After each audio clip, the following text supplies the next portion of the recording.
The subconscious mind is actually 9 times larger and 6,000 times more powerful than the conscious mind.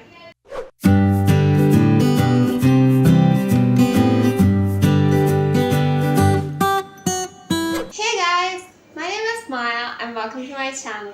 And before I start today's video, I just want to take a moment and thank all of you, because yesterday I checked my subscriber count and it was at 129, and that just blows my mind away. And I just want to thank all of you for believing in me and actually pressing that subscribe button. It really means a lot, and I want to give a shout out to my friend Asta for being so encouraging, so supportive, and thank you so much if you're watching this video. Okay, now let's get into the actual video. In this video, I am going to talk about something real cool. It's hypnotherapy. So what happened was, a few days ago during the weekend, I went for a hypnotherapy workshop in Bangalore, and it was amazing. So I got to learn a lot of stuff, and I just want to share that with all of you because I feel like there's a lot of misunderstanding when it comes to hypnotherapy, and let's just demystify hypnotherapy once and for all. Okay? Let's get into it. So I'm going to talk about what is hypnotherapy. Is it safe? I don't know. Let's find out. And I'm going to also introduce this concept of the theory of mind.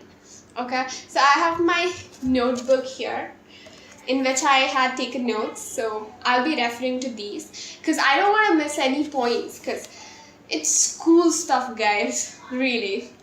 Okay, so let's dive into it. Okay, theory of mind. So what is mind? That's the first question that we are dealing with. So mind is the subtle body, as in our body that we see here is the physical body. You can touch, feel, sense it, right? But mind is the subtle body. So an analogy would be a computer. So if you consider me, this body, not body, like my whole being as a computer, the hardware would be my body and the software would be the mind. Now the circle that you see in front of you, consider that to be your mind. Okay? Now the mind can be divided into two parts, the conscious mind and the subconscious mind. The crazy thing is, the conscious mind only takes up 10 to 12% of the total mind, whereas the subconscious mind takes up 88 to 90% of the total mind. Cool stuff, right? And statistics shows that a patient who has to take 600 sessions of psychoanalysis would only require 6 sessions of hypnotherapy. And why is that? The reason is, in hypnotherapy, you're dealing with the subconscious mind, which is the greater part of the mind. The subconscious mind is actually 9 times larger and 6,000 times more powerful than the conscious mind. You know, subconscious mind is where all the beliefs and systems and all the ideologies lie. And conscious mind is actually just a puppet, just like a front. So if you want to make change, you cannot talk to the customer service. You need to talk to the CEO. And subconscious mind is the CEO. Got it? The subconscious mind can be further divided into two parts, the primitive mind and the modern memory. The primitive mind is the part of the mind that we are born with. Okay? It consists of, the past life memories or evolutionary memories. And it is the instinctual part of the mind. Okay, and it's in the form of it's in the read-only format, so you can't really change anything about that part of the mind. Next, we're going to talk about the modern mind. Modern mind is gathered by our current life experiences, and I want you to guess, when do we actually start gathering these memories? It's very cool because we start gathering memories from the 4th day of the 4th month in the womb. Yeah, I know, it's crazy. We start gathering memories that is stored in our subconscious mind even when we are in the womb. So, amazing stuff. Then we have something called the critical filter, which, as the name suggests, is super critical. It is what we can call the ego, right? It forms our identity. And it is actually the programmed conditionings that we imbibe in ourselves due to our upbringing. And it's actually formed during the ages 0 and 8. There are 4 types of conditioning that actually forms our critical filter. There's social conditioning from the people that we surround ourselves with. Then there is economic conditioning. It's the beliefs that we have about money.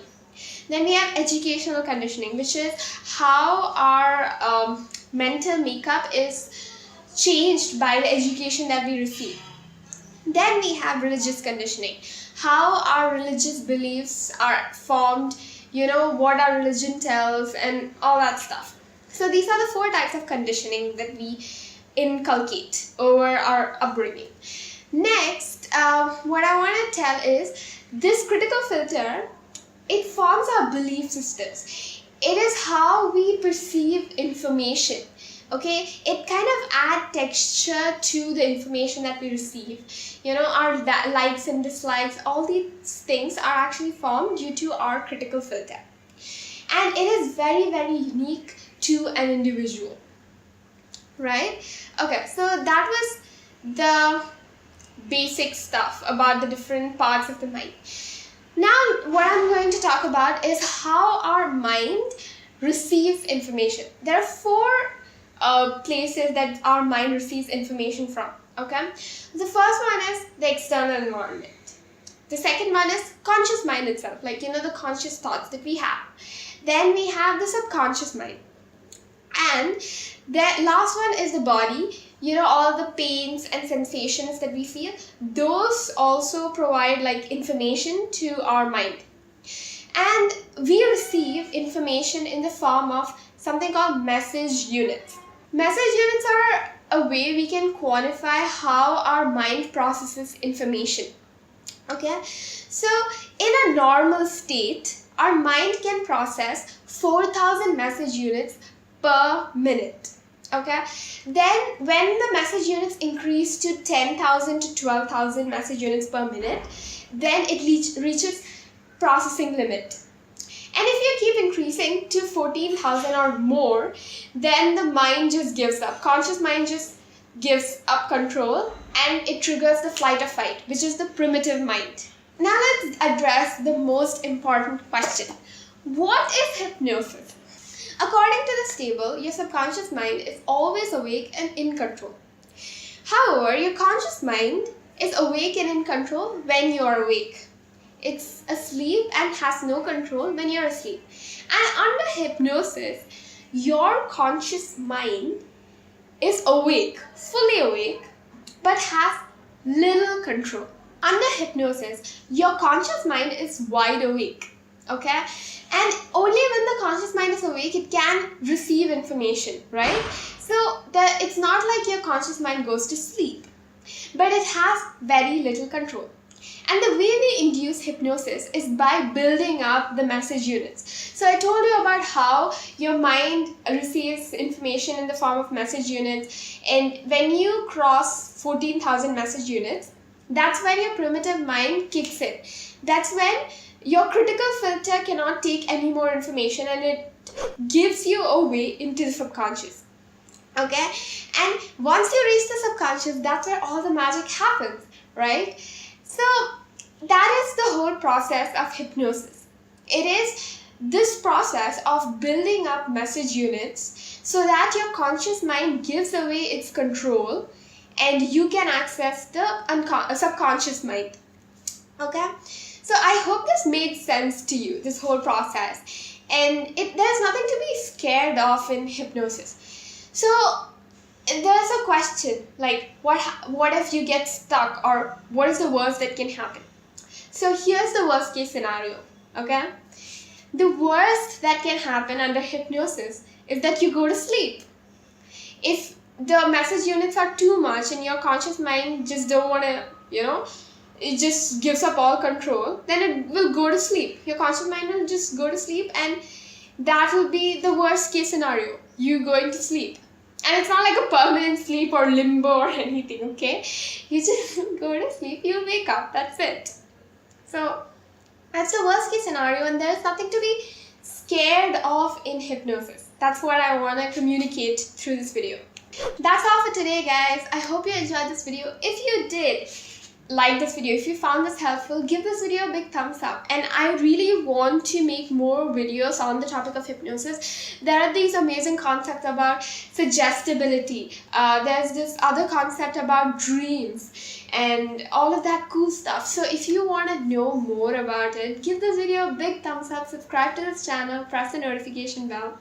And lastly, I just want to thank again all the people who believe in me and who have subscribed to my channel. I really appreciate all of you. And before I leave, I want to tell you something. Thank you so much, and you have infinite potential. Go seek your infinity. I'll see you guys next time. Till then, bye bye.